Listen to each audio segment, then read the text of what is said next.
Good day, everyone. Richard Copperthwaite for Northwest Access TV. Thanks for joining us as we get ever closer to March Town Meeting coming up on Tuesday, March 1st. And very pleased to have two candidates running for the St Albans Town Selectboard. The one contest in St Albans Town. To my left, Joe Sinagra. Joe, good to see you. Thanks for having me. And to my right, Jack Brigham. Again, two candidates for a contested seat. The two incumbents whose terms are up on the Town Select Board, Jessica Frost, the vice chair of the board, and Aaron Crilly not running for re-election. And Jeff Sanders running uncontested for one of the seats, and Joe and Jack battling out for the second seat. So two new members coming up on the Town Select Board. Jack, in your case, you'd be not exactly a stranger, former Select Board member, among other things. Briefly, I know you could go into this quite a bit. Give us a little background on why did you decide to try to jump back into the fray? Well, I recently retired after 43 years as an organic dairy farmer, and find myself sometimes looking for something to do. So I thought I'd get back in when I was on before.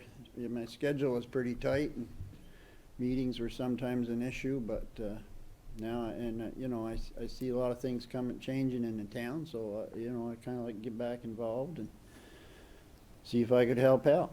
And again, you've had a lot of involvement in the town, former select board member, school board member, I guess still the town's tree warden, Yeah. District 6 Environmental Commission, Yeah. so Yeah. but looking like to get back into the select board. Yeah. Interesting. Joe, what prompted you to jump into the race? And give us a little background on yourself. Yeah, absolutely. Thanks, Richard. I've been a town resident for over 20 years. I chose to move here and raise my family here.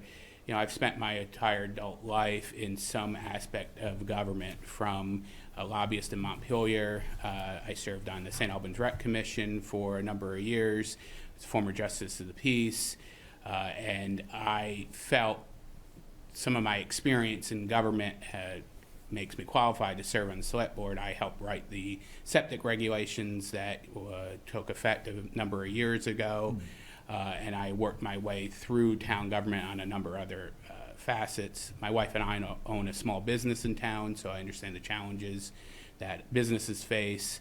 And as a father of two, I still have a child at BFA and two kids who graduate from SATEC. I think I really have a keen understanding of the issues that are facing our communities today and also in the future. Interesting. I should note that Joe and Jack are running for the 2-year term. Jeff Sanders running unopposed for a 3-year term. Jackie, again, it's been a while since you've been on the select board. Are you happy with the direction of the town? Any particular concerns about how the town's going since you've last been on? My biggest concern, and now that I'm kind of on a fixed income, is keeping the town affordable for senior citizens. And it seems to me there's a lot of money being spent, and back when I was on before, we worked very hard to keep the budget down, very tight budget, and always looking for ways to save money. And so that's one of my biggest concerns, I guess, is and then the amount of money that's being spent, and now we've got all this recovery money that's supposedly going to be coming in, and I think we've got to be very careful how that's distributed. The money items on the warning, including, I guess, the biggest, obviously, about a $5.3 million budget for the next fiscal year. Will you support that? Do we support the warning articles, or you have some concern about that? Well, some of my concerns are I noticed they were talking an extra $200,000 for the road department. We have a capital budget plan that's been in place for many years. In fact, it's a requirement of impact fees, and I would like to not understand why that much more money is needed in the road department. We've got a beautiful new building down there, and equipment's all seems to be full of equipment. So, if it's needed, great. But I've been following the select board meetings on the town website. So, I didn't understand why, if you have a capital budget, you're supposed to have your many years ahead are in there, that why they were looking for extra. But, you know, they might have a good reason. Okay. So again, you've certainly been paying, I'm sure, a lot of attention to what goes on in the town. Any particular concerns about the direction of the town as a outside observer? No, I think the town is going in the right direction. Like Jack, I certainly want to have a keen eye on the tax burden that we're putting on our residents. You know, as somebody who owned rental property in the town and have owned a house in Prospect Hill for 20 years, I see the regulations that are put in effect that raises our tax. I want, as a selectman, I want to make sure we keep our tax burden level, but also we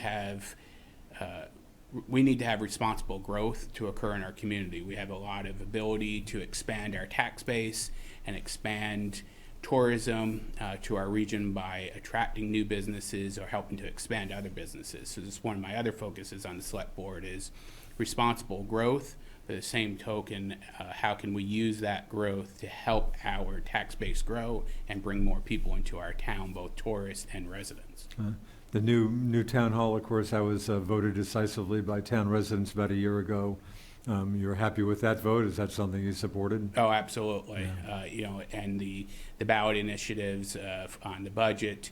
You know, I mean, the prime example is just last week with our major snowstorm. You drive through St Albans Town, our road crew did a wonderful job on our roads and keeping everything open. You drive some of our neighboring communities, not as great. You know, I come down Route 7 every day as I leave my house, and Route 7 is just obvious where the town starts and where the town ends. It's very obvious. So, you know, our road crew did a wonderful job, and a lot of that road crew is part of that budget and operating budget. Yeah. Jack, the new town hall, again, voted decisively by town residents a year ago. Were you happy with that vote? Is that something you supported? Well, we've been working on that for like 20 years, you know. I mean, there again, that's a big expense. We had a chance many years ago to go into the Bay School. That didn't work out. That would have been perfect. But yeah, I mean, we definitely need it. We're really cramped down there, and as you know, the vault is stuffed to the gills. I got to look at the vault just, Nana's board showed me the vault just a little while ago. But, you know, I think it'll be a better place, and we can have our votes back there and you know, more handicap accessible. That was always a big deal because you couldn't get upstairs. We used to have meetings upstairs. You couldn't get up there. And so, yeah, I think it'll be a good thing. Of course, talking about property taxes, the new town hall being funded pretty much entirely with LOT money, local option tax money. Is that something you supported some years ago? Well, yeah, when we first, of course, I was right in the middle of it when we got Walmart, worked on Walmart. So who could forget the battle over Walmart? Yeah. So that, you know, at the time, the board had visions of that local options tax, probably a lot of it going back to reduce our tax burden to the taxpayers. And that hasn't happened, but we've got a lot of other things out of it. And you know, at the time, everybody, like the city, everyone was asking for a chunk of the Walmart change, and we kind of held back to see what we needed, and I think it's being used for a lot of things that, you know, otherwise would have raised taxes, so it seems to be working out. Yeah. Joe, is that a good way to go, funding the new town hall with a local option tax? Yeah, absolutely. As a small business owner, I pay that option tax, and our business operates statewide, so we have a number of other communities. I think it's about 14 that has that local option tax. So every month I do go online and pay that extra 1% back to the town, as does the city. You know, if we didn't have the local option tax, we would have had to raise our other taxes to pay for things. We needed a new town hall. We needed a new town garage. We need to upkeep our roads. We need to do things that will attract people to our community. The local option tax allows us to do that. So yes, I supported it, and I think it's a good initiative now, especially since more and more communities in our region are going that way. Yeah, as I said, yeah, St. Albans City, of course, jumped in a couple of years ago. Very close vote in the town, 2 years ago on the community swimming pool. City voters decisively approved it. Town voters narrowly rejected it. City, of course, then voted a year later by itself, and and decisively approved it. Right. Would you have liked to have seen the town approve that when it came up before the town? No, I didn't support that town pool. I think there was a lot of questions. I had a lot of questions both about placement year-round. My concern was how was the city pool where it is currently located is easy access for people. You have a number of people who can walk there. You have a Little League close by. You have a lot of things close by. My concern was how were people going to be able to get to Hardack to do it. It's not really conducive to a walking area. Once you're there, of course, it's easy to walk around, but walking to Hardack is not exactly easy for people. So I had some concerns with that. I also had some concerns with parking.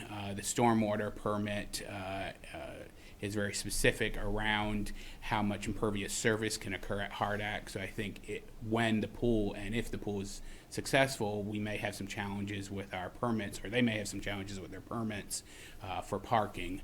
And I think there was other things we could be spending our money. It's a great initiative. The pool is wonderful. My kids use the pool. I use the pool, but I don't think it was the right time or place at the time. Interesting. Chuck, what about yourself? How'd you vote on the pool I issue? didn't support the pool either. I mean, mainly because, once again, trying to keep our tax burden down, and I agree with Joe. It wasn't, in the best place when it was where it was in the city. All those neighborhoods, like he said, could walk there, and now you're asking people to come up over that hill, and when we went through the plans on the Act 250 board, there's a lot of concerns about traffic on that intersection of or Fisher Pond Road and Congress Street there. And they did change the access road. They didn't move that. They changed it a little bit. bit. We had wanted it further up, Really? right where the hedge is there, to give more stacking room. And we will, part of their permit was we will revisit that if it proves to be a problem. I wasn't even thinking, did that come before District 6? And of course, you're a member of that. So they obviously got approval from District, but that was a concern you folks had. Yeah. Interesting. Big decision by the town select board not too long ago, giving the contract for police coverage in the town to the Franklin County Sheriff's Department after City PD had had it for about, a decade or so. Yeah. Good decision, Joe, as an outside observer, do you think? Or? Yeah, I think so. I think Sheriff Langevin has done a wonderful job with the sheriff. I can see just in my neighborhood, the patrols we had an uptick of patrol from the Sheriff's Department, which has been wonderful. All my interaction, the city did a wonderful job, don't get me wrong, and I don't have any complaints about the city PD with it, but I think the move was right. We got more coverage from the Sheriff's Department, and I think the sheriff has backed up what they promised with their patrolling and their access and their outreach. The Sheriff's Department hosted a forum in the high school for parents on vaping and drugs, which I attended, which I thought was wonderful. And they're doing a lot of other outreach, and I can see Sheriff Langevin has been such an asset for us in the county and especially in the town. Chuck, was that a good decision by the select board? Yeah, I didn't have a problem with it. I mean, I didn't have a problem with the city's coverage. When I see a city police car turning around in my driveway, which is the last one in the town of St Albans, it's kind of comforting to know that they're out there at least a couple times a day checking it out. And there again, Sheriff Langevin's done a good job, and it came down to dollars and cents. And sounds like that's it did. the way it goes. I probably would have made the same decision. I think the select board members were pretty clear, at least Brendan Deso, the chair, that they had no beef with the city. It sounded like it did come down to being pretty much a financial decision. Speaking of city-town, we could probably talk city-town relations here for much longer than another 15 minutes or so. Again, relations kind of up and down. Some aspects of it work pretty well, but relations seem maybe a little more frayed these days than usual. What do you think, Joe, the status of city-town relations? Yeah, obviously, like you said, it's up and down in my 20-plus years here, and Jack can speak to that. Obviously, he's been here longer than I. It is better than it used to be a generation ago. I think we need to work with the city when it's necessary to work with the city and when it makes sense for us to work with the city. We have so much things that are intertwined that it's important for us to find places where we agree and we can work together, because attracting people to our region, both permanent residents and tourists, is going to benefit both the city and town. When people come to go out to dinner, they don't make the designation between, are they going to Main Street and they're going to a city restaurant, or are they going on Lake Street to a town restaurant? They're not. They're coming to St. Albans. So we need to work together as a region and as a community to help bring things into our town to attract people, so we can get new residents and at the same time attract tourists. Of course, the biggest sticking point is, I hardly have to tell you folks or anybody in the viewing audience, just the wastewater issue. And I know some town residents in particular not at all happy with the affiliation fee, but there's no current litigation, I don't believe, right now. But is that something that should be left alone, or would you like to see the town challenge that? Or Well, I lived on both sides of it. I used to live in St. Albans Bay. I had a well, and I had the challenges with being on a well. I now live on Prospect Hill, or I have lived on Prospect Hill for 20 years, and we're one of the ones where we have the city hookup fee for it. So you have city water. I have city water, so I pay the city every quarter for water access. And yes, I was involved in that litigation 20 years ago when Bill Nyan was chair of the select board, and we had a number of builders who were trying to build more in the town, so there were some challenges with that. And now we have some of the issues right here in Franklin Park West with some of the water hookup fees.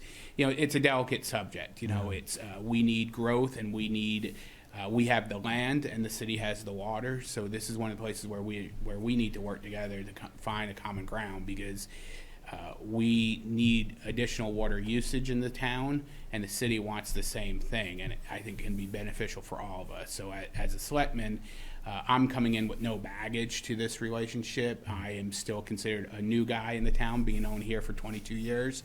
So I think I can come with a fresh perspective.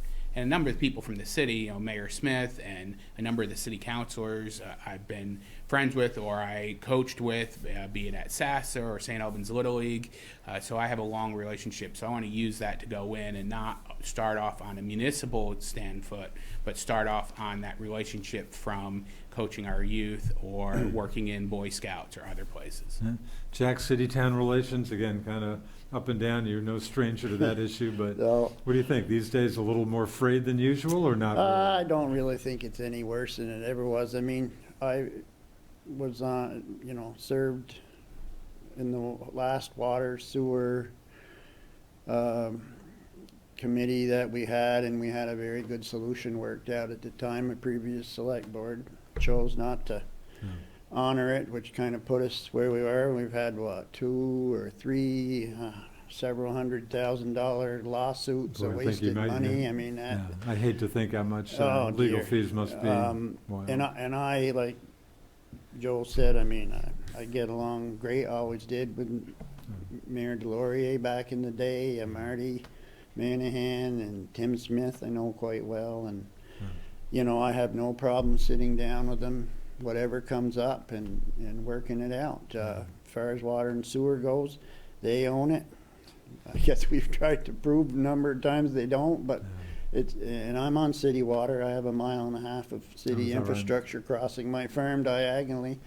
And I work with them quite often. We just fixed a big leak up there the other day. So, I think it's gonna, as time goes on, I think it'll come around, and hopefully we can work together. It's like Joel said, when I go someplace, where are you from? I'm from St. Albans, I don't say I'm from St. Albans Town and then go through all that big explanation. So, and that's, I was brought up here. My family's been here for 220 years, and it was all one back when we settled up here. So, another issue on the warning. I know Swanton Village voting for this too. Cannabis. Again, shall the legal voters of the town of St. Albans authorize the retail sale of cannabis within town limits? You a yay or nay on that? Oh, I'm not a big cannabis user myself. You know, my only concern with that is, you know, is it gonna put more pressure on law enforcement? You know, I would worry about that and what kind of a message we send to our young people. Sounds like a likely no vote on that? Probably not. Yeah, it's very hard I mean, we grew some hemp there when it first came out to try to see if that was Anybody gonna. try to steal your hemp thinking it might? No, our property's pretty well protected, so. I guess that's been an issue for some of the. Right, hemp farmers, huh? I did talk to some larger hemp growers around the state that, Wow. you know, got severely cleaned out, and, Huh. you know, people aren't too smart when they figure that they're stealing hemp and it's marijuana, but, Huh. yeah, I don't know if I'd go with the cannabis sales. Yeah. Joe, your thoughts on cannabis? Yeah, I have some concerns. One, you know, I'm a big advocate on what can we do to bring people to town, you know, for our resources and the lake and things like that. That certainly might get some more people to town. I Well, guess. and that's one of my concerns is that it would bring people as the only community in the region who might potentially have it. So having that, what would that mean for the town, for people coming in? Also, the town, we would need to have certain, in my opinion, certain safeguards.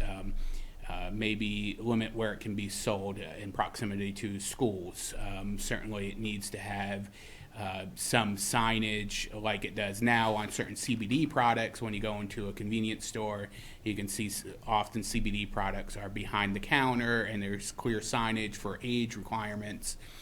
So I would like to see that also. So I think although it's coming down as state government, Montpelier has told us by 2024, 25, it's going to be legal statewide.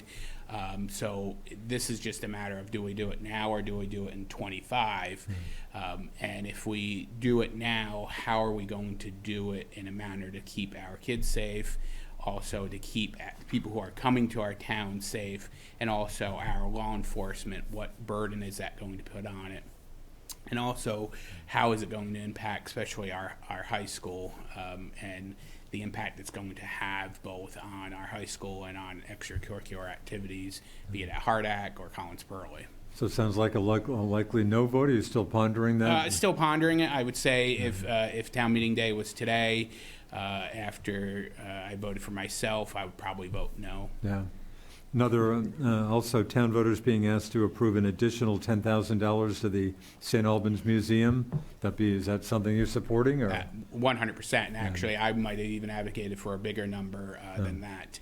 St. Albans Museum, first of all, it's our history. And as somebody who wasn't born here, who's not been here for 220 years, like Jack's family, it's important. I bring my kids there to look about the history of St. Albans. You know, we had the St. Albans raid a few years ago, and what a great time. We spent almost the entire summer learning and hearing about the past of St. Albans, and the museum does that. You know, also the museum has hosting so many different events. I remember going there for Boy Scout things and Girl Scout troops, and New Year's Eve activities a couple years ago. So we are so lucky. We're one of the few towns in the state that has a building like the museum.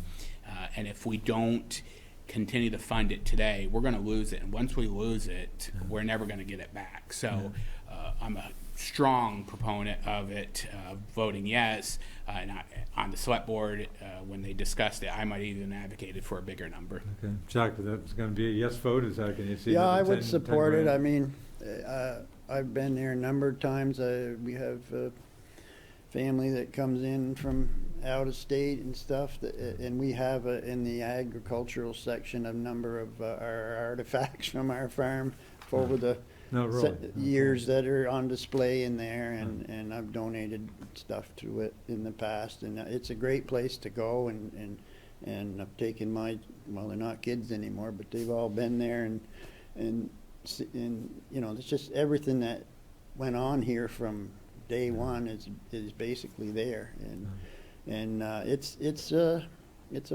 well worth it. Yeah. Pandemic, I think the town has handled, again, we're almost 2 years into the pandemic, which I wonder if we're ever going to get past this, but I think the town's done a decent job dealing with this. Yeah, I mean, it's, in my case, you know, out where I live, I'm kind of Yeah.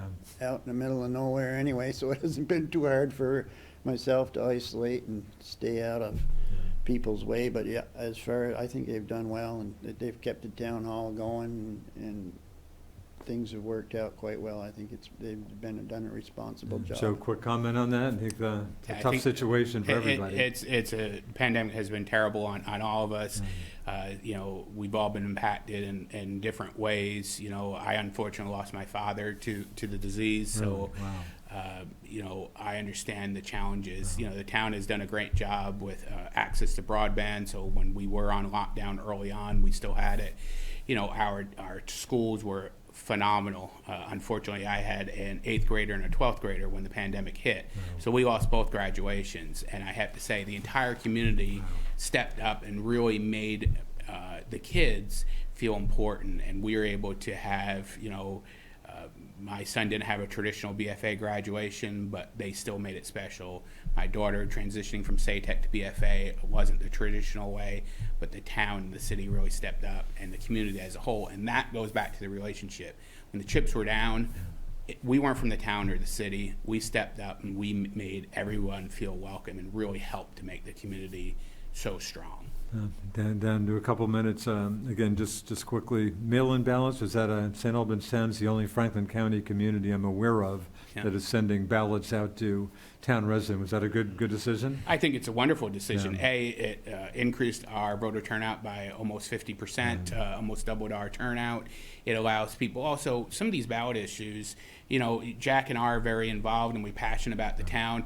We're not really 100% on some of these issues. So by being able to have that ballot sent home, you can take time, you can think about it, you can research it. You know, people can go to my website, joesinagra.com, where I talk about a lot of these ballot initiatives and be able to focus on and take your time to vote for it. And obviously, you know, over that morning coffee or the afternoon, evening drink, you know, check my name on the ballot and mail it back in. I'll let you keep going for another just 30 seconds. Just quickly make your case for being elected to the select board. Yeah, absolutely. I've been a passionate supporter of the town, from helping to write septic regulations to being a volunteer coach at St. Albans Little League. My son played BFA hockey. My daughter was in the Girl Scouts. My wife and I own a small business, so we paid an option tax of tens of thousands of dollars. We raised our family. We own 2 properties in town. I was a member of the rec commission for a long time, so I feel still, as somebody who has children in the school system and still involved in day-to-day operations, it's a natural progression for me. It's the next step to be involved with the select board. Okay, Jack, down to a minute. Mail-in, sending ballots out to good decision? It's a good decision. You get more people weigh in, Yeah. and you get a more accurate accounting of what people are really thinking. I'll give you the last 30 seconds. Make your case. Give you about 30 seconds here. Ain't my first rodeo. I think I can hit the ground running. Yeah. Okay, and town meeting day, again, not far away. As we've talked about, town residents will be getting ballots in the mail. Again, we're taping this show on Wednesday, Feb. 9. I guess you're about to go out this week, I guess? This week, I understand. Maybe today or so. But town meeting day coming up on Tuesday, March 1st, voting at Collins Purley from 7 a.m. to 7 p.m. And again, 2 candidates for the St. Albans Town Selectboard running for a 2-year term, Joe Sinagra and Jack Brigham. Jeff Sanders running unopposed for a 3-year term. So hopefully I think we can count on a pretty good turnout in St. Albans Town. Thanks for watching us on Northwest Access TV. Thanks to producer Roger. I'm Richard Copperthwaite. See you next time.